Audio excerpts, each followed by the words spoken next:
Sir question भेजा था sir double integral का। अच्छा ठीक है, तो एक लव होता है। हाँ तो उसमें मतलब ये तो पता है कि चेंज ऑफ वेरिएबल लगाना है सर, मतलब वो लिमिट निकालने में दिक्कत आ रही है। अच्छा, तो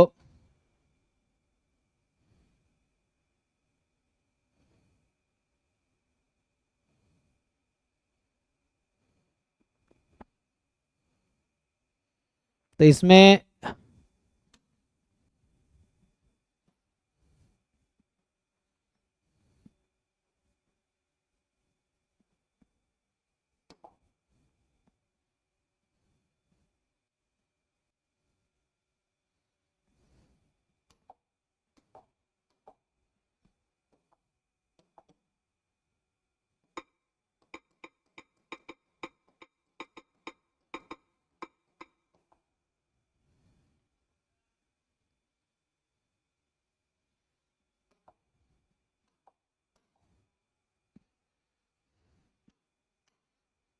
तो ये 52 नंबर क्वेश्चन है ना, ये है कि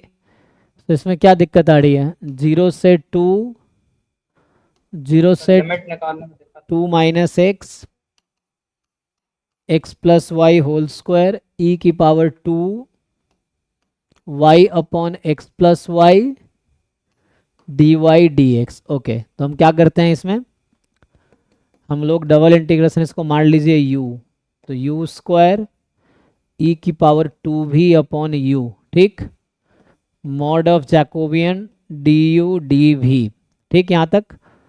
तो अब है जरूरत यू भी है ना, जो भी हमें आसान करना था, वैसे इंटीग्रेशन मुश्किल होता,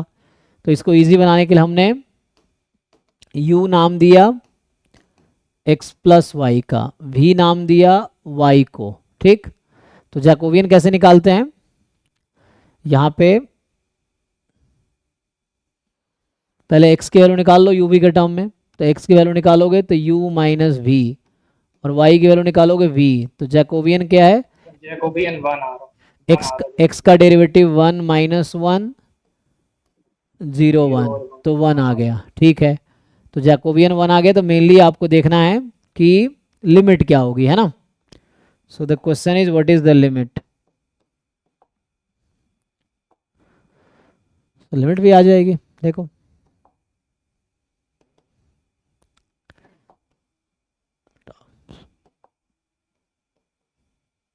अब खुद यहां सोचो क्या कर सकते हो, देखो, एक तो होता है कि आप वैसे देखो कि आपकी लिमिट क्या थी, कई सारे अप्रोच है, एक तो यहां से देखो। सो अगर वैसे देखोगे तो क्या हमारे पास थी, y की जो लिमिट है मेरे पास जीरो से टू माइनस एक्स है, ठीक, यही है। और x की लिमिट थी जीरो से वन, नहीं जीरो से टू।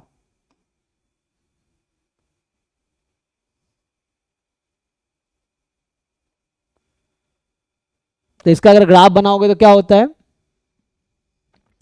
y बिटवीन है ना, तो मतलब x प्लस वाई टू है, यहाँ टू है, यहाँ टू है, इक्वल y बराबर जीरो, मतलब x एक्सेस, और ये है x plus y is equal to two, और यहाँ से x जीरो से टू, है ना।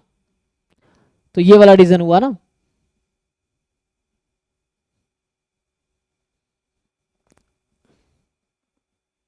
तो यहाँ हो गया x is equal to zero.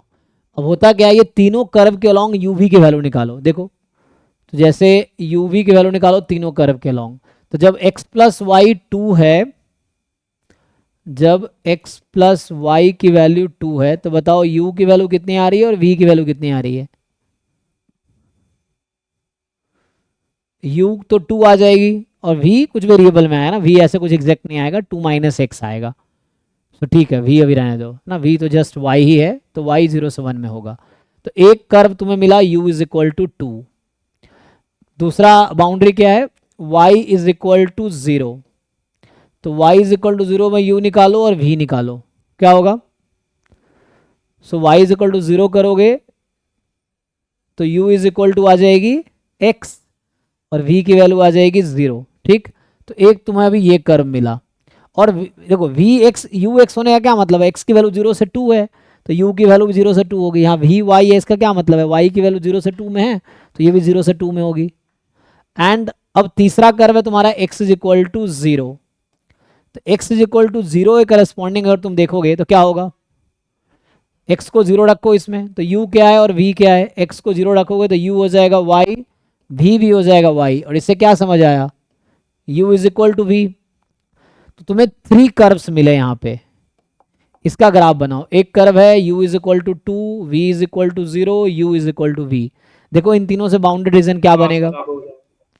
तो इस तरह से है, तुम्हें देखना है कहाँ कहाँ क्या मिलेगा। और इससे क्या पता चल रहा था कि v 0 से 2 में हो सकता है, u 0 से 2 में हो सकता है, ये मतलब है। बस ग्राफ बना लो, हो गया, u बराबर v, एंड वैसे ही बाकी कर्व, तो u इसको ले लो, v इसको ले लो, तो u बराबर v बराबर 0 मतलब u एक्सिस, v बराबर 0 एंड u बराबर 2, ये हो गया। ठीक है, तो इस रीजन पे इंटीग्रेट कर लो, u एक्सिस v एक्सिस, बस ठीक है। मतलब हर कर्व के अलोंग u और v। हाँ देखना है, वैसे करके देख सकते थे, नहीं तो यहाँ से भी सोच सकते थे, इसको अगर मैं ऐड कर देता तो ये इक्वेशन रिड्यूस होता x plus y less than 2 more than x, और यहाँ से पुट करोगे x प्लस वाई तुम्हारा u था, तो u लेस देन 2 और x की वैल्यू यहाँ से निकाल लो, तो x की वैल्यू क्या है, u माइनस वी, राइट। तो देखो ये तुम्हारा डायरेक्टली सपोर्ट मिलके आ गया, तो बिना ग्राफ बनाए करना है तो यहाँ से आ गया, यहाँ से क्या आ गया, u is more than u minus v and less than 2, तो यहाँ से क्या आ जाएगा, इसको सिंप्लीफाई करेंगे तो क्या आएगा, एक तो u लेस देन 2 हो गया, और यहाँ से अलग अलग करोगे तो u कट जाएगा, v मोर देन 0, ओके,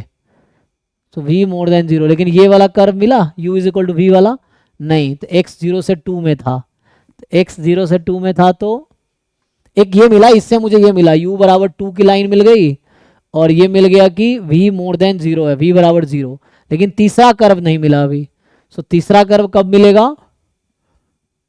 जब ये, क्योंकि यहाँ y 0 है x 0 है, दोनों 0 0 से स्टार्ट हो रहा है, तो इसका मतलब है कि ओरिजिन में भी है ना, तो वैसे डायरेक्टली यहाँ दो ही कर्व मिला, तो ये ठीक अप्रोच है ना, दिस इज फाइन, क्योंकि ऐसे तीनों कर्व के अलॉन्ग यहाँ 3 कर्व मिल गया, तो ये मुझे इजीली वो मिल गया था। यहाँ से भी 2 कर्व मिला, और भी होंगे, लगाना पड़ेगा। x की वैल्यू क्या थी, तो x यहाँ था जैसे u माइनस वी, ओके, यहाँ से आ जाएगा, तो x को अगर रखोगे u माइनस वी, तो u माइनस वी की वैल्यू 0 से 2 में, तो कितना आ जाएगा यहाँ से, तो यहाँ से आ गया u की वैल्यू v से ज़्यादा, 2 माइनस वी से कम, ऐसा नहीं, v इधर गया ना, 2 प्लस वी से कम, तो u बराबर v यहाँ से आ जाएगी, ओके, तो ये कर्व यहाँ से आ गया, u बराबर v यहाँ से आ गया। फिर इसका एक ग्राफ बनाओ, फिर देखो तीनों के इंटरसेक्शन में क्या है। तो एक तरीका ये भी होता है, ग्राफ नहीं बनाएंगे तब भी हम यहाँ से देखेंगे क्या क्या है, अब इसका ग्राफ बना के देखेंगे। तो u बराबर 2, यहाँ से मिला v पॉजिटिव है, तो v पॉजिटिव ऊपर की तरफ, और इधर से मिला u is equal to v, तो ये मिल गया। और एक है जैसे u is equal to u minus v बराबर 2, तो u माइनस वी बराबर 2 बाहर ही आ जाएगा, मतलब u upon 2 and v upon minus 2, लेकिन तो पॉजिटिव में जाना है, तो ये वाला एक कर्व आ जाएगा इस तरह से, बट इसकी ज़रूरत ही नहीं पड़ेगी क्योंकि पॉजिटिव है ना, तो ये इसमें आ जाएगी, तो ठीक है, वहाँ से भी आ जाएगा। यही कह रहा हूँ कि यहाँ y की जगह ये रख दो, x की जगह ये रख दो, फिर देखो क्या इनइक्वालिटी बन रही है y x को, तो वहाँ से भी एक इनइक्वालिटी बन जाएगी, तो वहाँ से भी डिसाइड कर पाओगे, और नहीं तो ये वाला तरीका तो है ही। ठीक है।